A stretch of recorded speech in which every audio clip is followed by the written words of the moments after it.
ভাই চায়না কত পারফেক্ট, আর এদিকে আমাদের দেশকে দেখে নে, আমাদের এখানকার এনভায়রনমেন্ট পলিউশন দেখে নে, আমাদের এখানকার মানুষের সিভিক সেন্স দেখে নে, এখানকার মানুষের লাইফস্টাইল দেখে নে, এখানের পপুলেশন কত বেশি, তার মধ্যে মানুষ কাজ পাচ্ছে না, এখানে একটাও প্রপার সিটি নেই, এখানকার তুলনায় চায়নার বিল্ডিং গুলো দেখ, আমাদের এখানকার সরকার যে কি করছে, আমাদের এখানে কান্ট্রি কবে যে ডেভেলপ হবে কি জানি।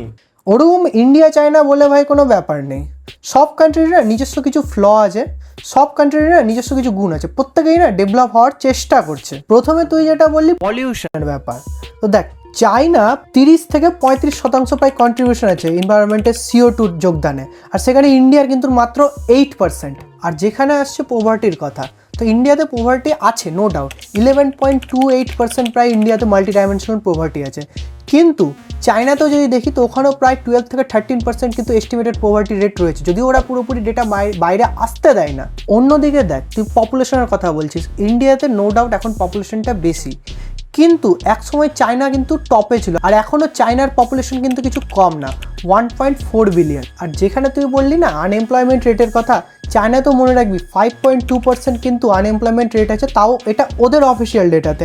আনঅফিসিয়ালি যে কত আছে সেটা হয়তো ফায়ার ওয়ালের ভিতরে গেলেই দেখা যাবে। তো তাহলে এবার তোদের মতো যারা এই ভুল ধারণাটা রাখে যে চায়না নাকি ইন্ডিয়ার থেকে প্রচুর এগিয়ে, প্রচুর ডেভেলপড চায়না, তো সেই জন্য এবার একটু চায়নার রিয়ালিটিটা দেখা যাক, মানে ওদের যে গ্রেট ফায়ার ওয়ালটা আছে সেটার একটু ভেতরে যাওয়া যাক আর রিয়েল চায়নাকে বাইরে আনা যাক নাকি। প্রথমেই আসা যাক চায়না এবং ইন্ডিয়ার সিটি ডেভেলপমেন্ট। ইন্ডিয়াতে দিল্লি, মুম্বাই, চেন্নাই, হায়দ্রাবাদের মতো এত ডেভেলপড আর এত বড় শহর আছে যা চায়নার যে কোনো শহরকে ইজিলি কম্পিটিশন দিতে পারে।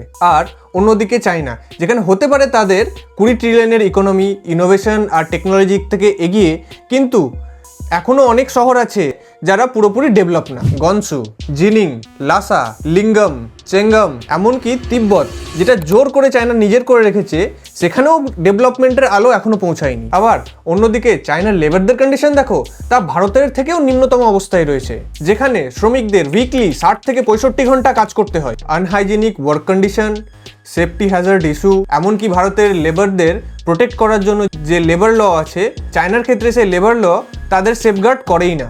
আর অন্যদিকে চায়নার আনএমপ্লয়মেন্ট কন্ডিশন দেখেছো, চায়নার ইউথদেরকে 24 ঘন্টা লাইভ স্ট্রিমিং করতে হচ্ছে একবেলা খাবারের জন্য। আর ওখানকার সিভিক সেন্স বলছো, তাহলে তার অ্যাকচুয়াল গ্লিমস দেখো। তারপর আসা যাক চায়নার নর্মাল কন্ডিশন, মানে ওখানকার যে আমরা সো কল্ড বলি না পারফেক্ট সিভিলাইজেশন, ওটা দেখা যাক। তো রিসেন্টলি এই যে লিক টুইটারে যে ডেটাগুলো এসছে, ফেসবুকে যে ডেটাগুলো এসছে, সেখানে আমরা দেখতে পেয়েছি যে চায়নাতেও নাকি কাস্ট সিস্টেম এক্সিস্ট করে। আমরা বহুত বলি না যে ভারতের মধ্যে বহুত কাস্ট সিস্টেম, চায়নাও কিন্তু পিছিয়ে নেই। শি, নং, গং, শ্যাং এরকমভাবে ভাগ এসছে ওদের ক্ষেত্রে। এমনকি রিসেন্ট লিকসে দেখা গেছে যে চায়নাতে যে আপার ক্লাসরা আছে তারা নিজেদের যে ফিসেস আছে ওটাকে মানে স্টুলকে সেল করে অ্যাজ এ সোপ, যাতে যারা লোয়ার কাস্ট তারা ইউজ করতে পারে। আর লোয়ার কাস্টের তো তোমরা এখানে কন্ডিশন দেখতেই পাচ্ছ যে বিল্ডিংস বা তাদের অবস্থা কত খারাপ, ওখানকার স্লামস দেখো, ওখানে এক্সিস্ট করে। চায়না যতটা পারফেক্ট ততটা পারফেক্ট না। দেখো ভারতের মধ্যেও ব্রাহ্মণ, SC/ST আছে, ইউএসএতে ব্ল্যাক অ্যান্ড হোয়াইটের ইস্যুস আছে, পাকিস্তানে তোমরা যদি দেখো ওখানে বলোচ অ্যান্ড পাঠান এরকম কন্ডিশন আছে। ইভেনচুয়ালি তোমরা যদি কোরিয়াতে অবধি দেখো, সাউথ কোরিয়াতে ওখানেও দেখো বিউটিফুল যারা বেশি পারফেক্ট পার্সন হয়, যারা টল হোয়াইট হয়, তাদেরকে এক দলের মধ্যে রাখছে, আর যাদের হয়তো কালার একটু ডার্ক তাদেরকে যেন তারা অছুত হিসেবে মনে করে। ইভেন আনটাচেবিলিটি রয়েছে ওদের ওখানটাতে। তো এমন কিছু না যে এগুলো জিনিস এক্সিস্ট করে না বা করে, সব কান্ট্রিরই বললাম আমি নিজেদের ফ্লজ আছে, নিজেদের রেগুলেশনস আছে। তো এবার কথা হচ্ছে যে এই লিকড ইমেজেস বা লিকড ডেটা এত লেটে কেন? এটা তো আগেও আসতে পারতো। তো এটার রিজন হচ্ছে গ্রেট ফায়ারওয়াল। হ্যাঁ, এটা একটা চাইনিজ লেজিসলেটিভ সিস্টেম যেটা দিয়ে ইন্টারনেটকে রেগুলেট করা হয়, মানে দেশের কোন ডেটা বাইরে যাবে, দেশের যে নাগরিকরা তারা কতটা কি জানবে না জানবে, মানে ইন্টারনেটের উপর একটা রেগুলেশন আর কি, যাতে টেকনোলজি বা কোনো টেকনিক্যাল ডেটা বাইরে না যায়। তো এবার এটার জন্য কি হয়, তোমরা দেখতে পাও যে চায়নাতে অনেক ইন্টারনেটের যেমন অ্যাপস আছে, যেমন ফেসবুক, টুইটার, গুগল, ইনস্টাগ্রাম, এগুলো রেস্ট্রিক্টেড, মানে এগুলো প্রপারলি ইউজ হয় না বা এগুলোর উপর ব্যান আছে, এরকমভাবে তোমরা দেখতে পাও। তো এর অল্টারনেটিভে কী আছে, ওদের কাছে ভাইডু বা ওদের উইচ্যাট বা ওদের আমাদের সবার পরিচিত আর কি, যেটা আমরা জানি টিকটক একসময় ইন্ডিয়াতে বহুত ফেমাস ছিল। তো এই সমস্ত অ্যাপস ওরা ইউজ করে, তাই জন্য ওদের নিজের কান্ট্রির ডেটা নিজের কান্ট্রির মধ্যেই থাকে। ইভেন তোমরা এর প্রাইম এক্সাম্পল দেখতে পারো হুয়াওয়ে যে কোম্পানি, ইভেন ওরা নিজেদের প্রসেসর নিজেদের সফটওয়্যার ওগুলো ইউজ করে। এবার হচ্ছে ইন্ডিয়ারই সমস্ত কিছু বাইরে কেন আছে, সবসময় ইন্ডিয়ায় কেন টপিকের মধ্যে থাকে।